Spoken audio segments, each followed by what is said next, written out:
बच्चों हम लोग आज NCERT 1 chapter number 6 page number 91 से 94 तक डिस्कस करेंगे। और बच्चों हमने 2010 से लेकर 2019 तक जो पेपर सर्वे किया उसमें हर साल एनाटॉमी से 3 से 4 सवाल पूछे गए लगातार, और 2019 में भी 4 सवाल पूछे गए। इन 4 सवाल का डिस्ट्रीब्यूशन होता है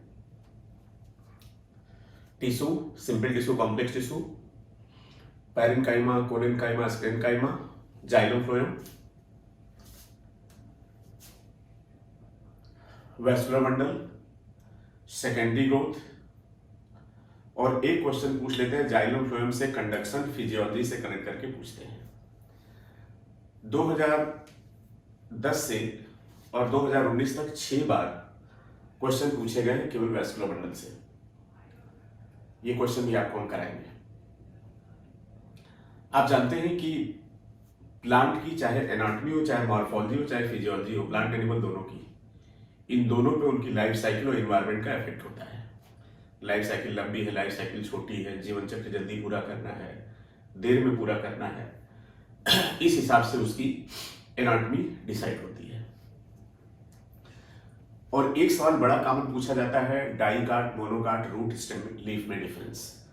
तो ये वीडियो थोड़ा सा बड़ा होगा, आप पूरा ध्यान से देखिएगा, एक सवाल आपको निश्चित मिलेगा पेपर में। सबसे पहले अगर हम लोग वैस्कुलर बंडल की बात करें तो हम प्लांट को 2 ग्रुप में डिवाइड करते हैं, वैस्कुलर और नॉन वैस्कुलर। वैस्कुलर प्लांट में हमारे पास आते हैं टेरिडोफाइट, जिम्नोस्पर्म, एंजियोस्पर्म, और नॉन वैस्कुलर में आते हैं एल्गी, फंजाई और ब्रायोफाइट। एल्गी, फंजाई और ब्रायोफाइट की प्लांट बॉडी थैलस लाइक है, जमीन पे चिपके होते हैं। सारा पार्ट वाटर एब्जॉर्ब करता है और सारा पार्ट फूड बनाता है। There is no need of conduction. लेकिन जब प्लांट इरेक्ट हुआ और रूट स्टेम लीफ में उनका फॉर्मेशन हुआ तो जाइलम और फ्लोएम की जरूरत हुई। फ्लोएम ने पत्ती में जो खाना बना वो नीचे ले आया और रूट नीचे का पानी एब्जॉर्ब करके ऊपर भेजता है। तो जैसे हम लोग के बॉडी में ब्लड सर्कुलेटरी सिस्टम होता है न्यूट्रिएंट ऑक्सीजन के डिस्ट्रीब्यूशन के लिए, उसी तरह से पौधे में होता है वैस्कुलर बंडल। इनको बंडल इसलिए बोलते हैं क्योंकि जाइलम और फ्लोएम ये दोनों एक साथ आ जाते हैं। तो हम लोग देखते हैं कि इस वैस्कुलर बंडल में क्या क्या चीजें हैं। सबसे पहले बच्चों, वैस्कुलर बंडल का arrangement. The arrangement of vascular bundle may be radial और coradial. In case of radial condition, xylem and phloem are present at alternate radii. Just see, this is xylem, this is phloem, this is xylem and this is phloem. This is the radial arrangement. क्योंकि root का काम है water को absorb करना, इसलिए phloem से कहता भैया दूर रहो, मुझे आराम से काम करने दो। तो when xylem and phloem are present at different radii, condition is radial, present in root, और हम लोग इसको याद कर सकते हैं R square, R for radial and R for root. याद रखिएगा, जाइलम की कंडीशन पूछते हैं रूट में तो हम हमेशा बताएंगे radial. In case of stem there is coradial. In case of coradial, xylem and phloem are present on same radii, and further there is 2 condition, one is conjoint and second is concentric. Conjoint का मतलब जुड़ा हुआ। If one side xylem, one side phloem, condition is conjoint, and if one type of vascular bundle is surrounded by other type of vascular bundle, it is called as concentric. So, in case of conjoint, there are 2 conditions, collateral and bicollateral. In case of collateral condition, what happens? One side xylem, one side phloem, one side xylem, one side phloem. Further, this collateral condition is of 2 types, open and closed. If in between xylem and phloem, cambium is present, condition is said to be open. If cambium is absent, then condition is closed. In case of bicollateral, on both the side of xylem there is presence of phloem. ऐसा क्यों होता है? आप जानते हैं कि family Cucurbitaceae में पत्ती बहुत बड़ी होती है और लौकी, कद्दू फल बहुत बड़ा होता है, और इतना कम समय में इतना बड़ा फल, आम 5 साल में इतना बड़ा फल, बेर इतना बड़ा फल, और कद्दू 4 महीने में इतना बड़ा फल। तो भाई क्या है, ज्यादा फोटोसिंथेसिस होगी और ज्यादा फूड का फॉर्मेशन होगा, और ज्यादा फूड बनेगा तो ज्यादा कंडक्शन भी होगा, और फूड का कंडक्शन कौन करता है? फ्लोएम। इसलिए फ्लोएम का अमाउंट होना चाहिए ज्यादा। तो during the course of evolution क्या हुआ विकास के समय कि ये 2 कोलेट्रल वैस्कुलर बंडल, ये कोलेट्रल, ये दोनों फ्यूज कर जाते हैं जाइलम के साइड से। अब अगर ये जाइलम एक साइड हो जाते हैं, ये फ्लोएम नीचे, ये फ्लोएम ऊपर, and in this way there is formation of bicollateral condition. This bicollateral condition is present in family Cucurbitaceae. यहाँ पर एक सवाल बहुत स्टेमन्स में पूछते हैं कि यहाँ का इसका जो स्टेमन होता है कुकुरबिटेसी का होता है सिनेंडर्स। सिनेंडर्स कंडीशन क्या होती है? व्हेन एंथरलोब एंड फिलामेंट जब दोनों जुड़ जाए। और एक सिंजिनिशियस कंडीशन होती है, वो फैमिली कंपोजिटी में होती है, उसमें एंथरलोब अलग होते हैं, फिलामेंट फ्यूज कर जाते हैं। तो सिनेंडर्स सिंजिनिशियस कंडीशन कई बार पूछा गया है, इसको भी हम लोग देख सकते हैं, देख लीजिएगा अच्छे से। इसके बाद बच्चों concentric, one type of vascular bundle is surrounded by other type of vascular bundle. So either xylem is surrounded by phloem or phloem is surrounded by xylem. तो यहाँ पर देखिए हाइड्रोसेंट्रिक, हाइड्रो का मतलब पानी, हाइड्रो का मतलब पानी, हाइड्रो का मतलब पानी, और पानी का मतलब जाइलम, सेंट्रिक का मतलब सेंटर में, हाइड्रोजाइलम, सेंट्रिक सेंटर में, हाइड्रोसेंट्रिक। सेकेंड कंडीशन होती है बच्चों लेप्टोसेंट्रिक। इसको हम फ्लोएम को याद करते हैं, आपने पढ़ा है ना, एक टेलीविजन की कंपनी थी BPL, B for bast, P for phloem, L for leptome. तो अगर फ्लोएम अंदर होगा तब इसको बोलेंगे लेप्टोसेंट्रिक। तो यहां पर हो गया लेप्टोसेंट्रिक, हो गया हाइड्रोसेंट्रिक। इसको जाइलम केंद्रीय और फ्लोएम केंद्रीय भी हिंदी में बोलते हैं। ये हो गया जाइलम केंद्रीय, हो गया फ्लोएम केंद्रीय। तो अगर सेंटर में जाइलम होगा हाइड्रोसेंट्रिक, अगर सेंटर में फ्लोएम होगा तब इसको बोलेंगे हम लोग leptocentric. Open and closed vascular system, कई बार सवाल पूछा गया, where you will get open vascular bundle, where you will get closed vascular bundle. तो बेटा ओपन याद रखिएगा हमेशा डाइकाट में होता है, अगर जाइलम और फ्लोएम के बीच में कैम्बियम है। अब डाइकाट में ये कैम्बियम क्यों होता है? क्योंकि कैम्बियम सेकेंडरी ग्रोथ करता है। पौधा पहले लंबाई में बढ़ता है तो उसको बोलते हैं ग्रोथ इन लेंथ, जब पौधा चौड़ाई में बढ़ता है तो उसको बोलते हैं ग्रोथ इन विड्थ। और ग्रोथ इन विड्थ किससे होती है? Due to formation of secondary xylem और सेकेंडरी फ्लोएम। और सेकेंडरी जाइलम सेकेंडरी फ्लोएम का फॉर्मेशन कौन करता है? कैम्बियम।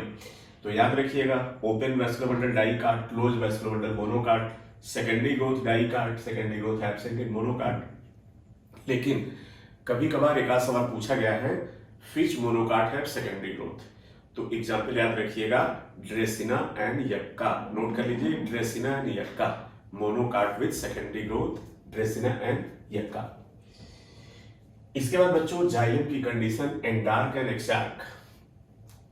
अगर प्रोटोजाइलम बाहर होगा, मेटाजाइलम अंदर होगा, तब इस कंडीशन को एक्सार्क बोलते हैं। याद रख सकते हो ऐसे, जब छोटे में आप पिक्चर देखने जाते होगे तो जब पिक्चर देख के बाहर निकलते हैं तो गेट पे लिखा रहता है एग्जिट रेड कलर से। तो पापा लोग क्या करते थे, पहले आपको बाहर निकालते थे फिर वो खुद निकलते थे, आप प्रोटोजाइलम वो मेटाजाइलम। तो protoxylem outside, metaxylem inside, condition is exarch. और इसका जस्ट रिवर्स होगा, metaxylem outside, protoxylem inside, condition is endarch. ऐसा क्यों होता है? आप जानते हैं कि रूट का काम होता है वाटर को एब्जॉर्ब करना। रूट कब पानी अंदर आएगा? जब कैपिलरी एक्शन आपने पढ़ा होगा फिजिक्स में, H और R में इनवर्स रिलेशन होता है। तो कैपिलरी जितनी पतली होगी पानी उतना तेजी से अंदर आ जाएगा। तो पतली कैपिलरी वाला बाहर और बड़ी कैपिलरी वाला अंदर, तो पानी अंदर से आ जाएगा, इसलिए कंडीशन होगी एक्सार्क। और this exarch condition is present in root and endarch condition is present in stem, हमेशा याद रखिएगा। इसके बाद आगे है identification of dicot and monocot root, ये डिफरेंस बहुत पूछते हैं। तो अब यहाँ पर देखिए लाइफ साइकिल की बात आ गई। लाइफ साइकिल मोनोकाट की फास्ट होती है, बहुत जल्दी उसको अपनी लाइफ साइकिल पूरी करनी है तो बहुत ज्यादा फूड चाहिए, बहुत ज्यादा पानी चाहिए। फूड के लिए फोटोसिंथेसिस ज्यादा होना चाहिए, फोटोसिंथेसिस के लिए ज्यादा पानी और ज्यादा CO2 होना चाहिए। तो लीफ में बताएंगे स्टोमेटा दोनों तरफ है।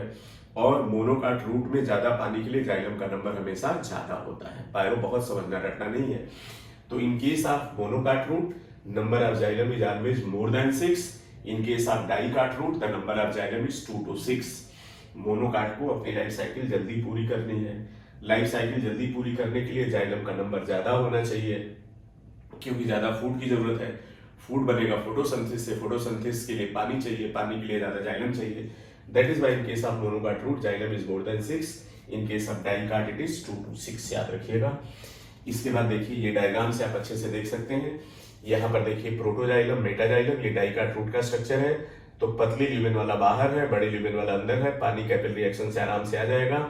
दूसरी बात, यहाँ पे भी एक सवाल पूछा जाता है बच्चों, जो रूट हेयर होता है ये यूनिसेलुलर होता है और स्टेम हेयर मल्टी सेलुलर होता है। इसको एम क्यूब से याद रखिएगा, 3M। देखिए ट्राइकोम के लास्ट में एम है, मल्टी सेलुलर में एम है और स्टेम में एम है। तो ट्राइकोम में एम, मल्टी सेलुलर में एम, स्टेम में एम। तो root hair is unicellular and stem hair is multi cellular. अब यहां पर देखिए ये मोनोकाट रूट का स्ट्रक्चर है। मोनोकाट रूट में देखिए ये रूट हेयर हो गया, यहां पर देखिए जाइलम का नंबर 1 2 3 4 5 6 7। तो xylem is more than 6, monocot 2 to 6, dicot. बहुत आराम से क्लियर हो गया आपको। आगे बच्चों डाइकाट मोनोकाट स्टेम में कैसे डिफरेंशिएट करेंगे, ये फार्मूला बहुत अच्छे से याद रखिएगा, DCROP। ये फार्मूला नोट कर लीजिए, DCROP। Dicot, collenchyma, ring, open with present. कई बार सवाल पूछा गया है कि एपिडर्मिस के नीचे की लेयर को देखकर कैसे आइडेंटिफाई करेंगे डाइकाट स्टेम है कि मोनोकाट स्टेम है। तो डाइकाट स्टेम में हमेशा होगा कोलेनकाइमा एपिडर्मिस के नीचे और मोनोकाट में होगा स्क्लेरेनकाइमा। तो यहां पर हो गया DCROP, dicot, collenchyma, ring, open with present. Dicot stem में एपिडर्मिस के नीचे कोलेनकाइमा होगा, वैस्कुलर बंडल रिंग में होंगे, वैस्कुलर बंडल ओपन होंगे, कैम्बियम प्रेजेंट होगा सेकेंडरी ग्रोथ के लिए, सेंटर में विथ प्रेजेंट होगा। जब वैस्कुलर बंडल रिंग में होंगे तो सेंटर में खाली जगह हो जाएगी। मोनोकाट के लिए बच्चों है MS²C। Monocot, sclerenchyma, scattered and closed. Epidermis के नीचे, डाइकाट के नीचे कोलेनकाइमा, मोनोकाट के नीचे स्क्लेरेनकाइमा, डाइकाट में ओपन, मोनोकाट में क्लोज्ड, डाइकाट में रिंग में, मोनोकाट में स्कैटर्ड। जब रिंग में होगा तो सेंटर में खाली जगह होगी, मोनोकाट में ये खाली जगह नहीं होगी। अब एक बात और अच्छे से याद रख लीजिए कि आपने देखा कि मोनोकाट रूट में भी जाइलम का नंबर 6 से ज्यादा था और मोनोकाट स्टेम में भी वैस्कुलर बंडल ज्यादा है, क्योंकि पौधे होते हैं सीजनल और एनुअल, तो लाइफ साइकिल जल्दी पूरी करनी है, तो इसलिए सारी चीजें ज्यादा होती हैं। आगे हम आपको फिजियोलॉजी में भी बताएंगे कि क्या एडाप्टेशन होता है। अब बेटा ऐसे ही हम लोग आते हैं लीफ में।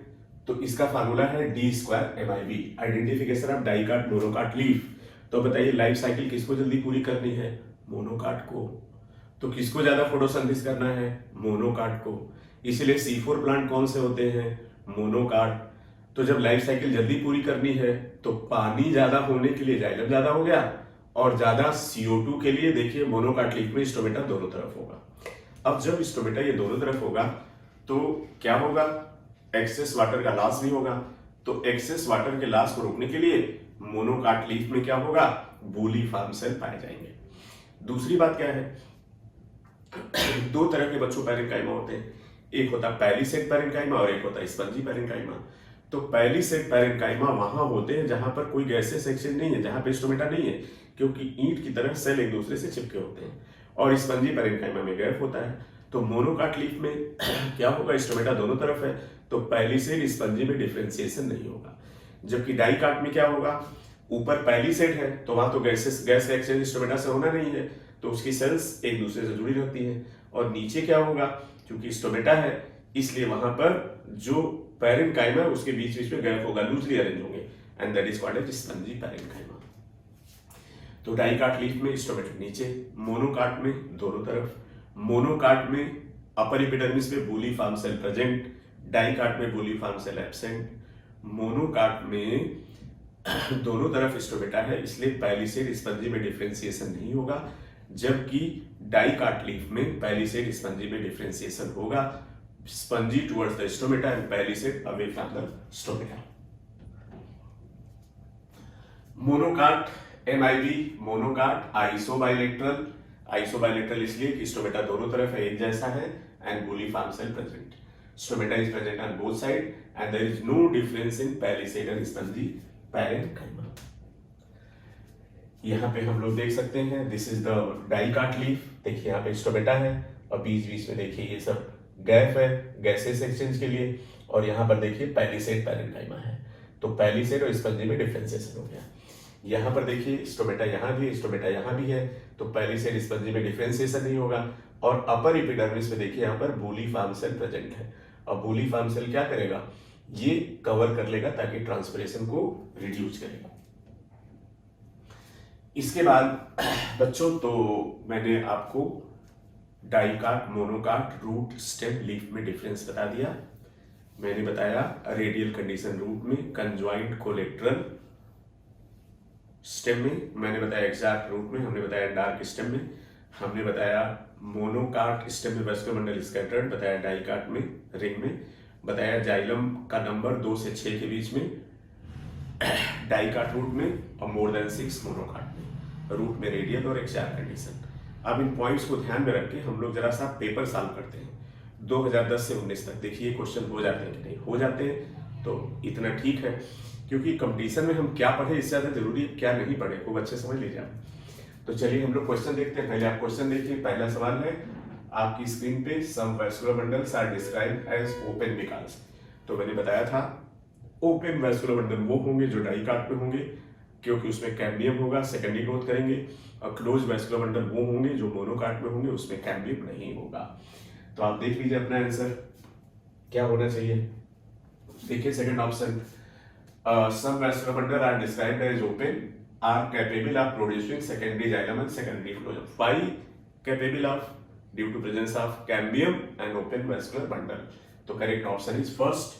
2011 में ये पूछा गया बच्चों।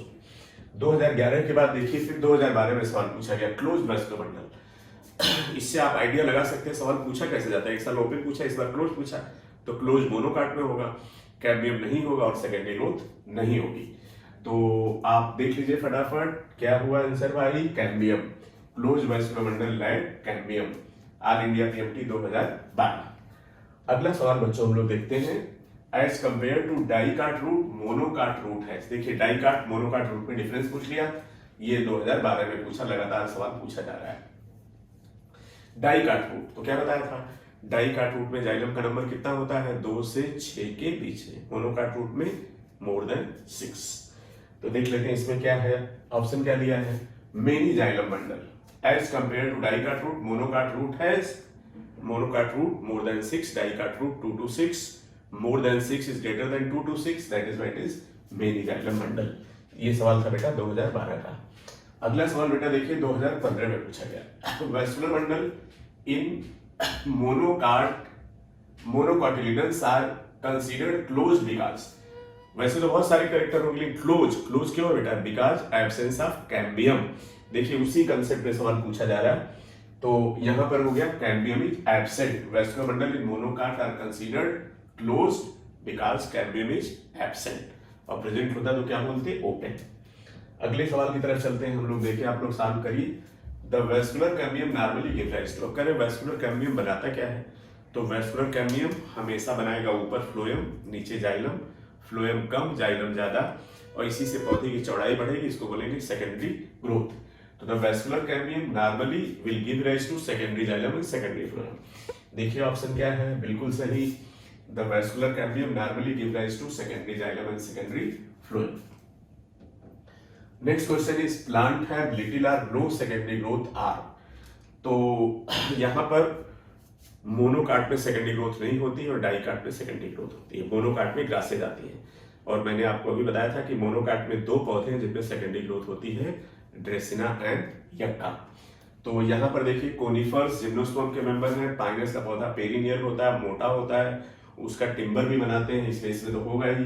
डेसिडुअस बेटा वो होते हैं जो पतझड़ वाले पौधे होते हैं, और ये भी डाइकाट के हैं, डाइकाट के हो सकते हैं, मोटे होते हैं, सेकेंडरी ग्रोथ होती है, इसलिए यहाँ भी कैम्बियम होगा। और साइकस में तो जानते ही हैं सेकेंडरी ग्रोथ होती है, नॉर्मल सेकेंडरी ग्रोथ होती है। तो little or no secondary growth सही होना चाहिए, ग्रासेज। देख लेते हैं क्या सही जवाब है, यस ग्रासेज, और ये 2018 में बेटा सवाल पूछा गया है। तो अब अगर ये 2018 में ये सवाल पूछा गया है सेकेंडरी ग्रोथ के ऊपर, तो निश्चित रूप से ये समझ लीजिए कि वेस्कुलर बंडल से कोई ना कोई सवाल आपको पेपर में मिलेगा। तो जितने वीडियो बना रहे हैं खूब अच्छे से देखिए, आपको जरूर सवाल मिलेगा। And thank you so much बच्चों for watching the video and subscribing the channel. Thank you so much.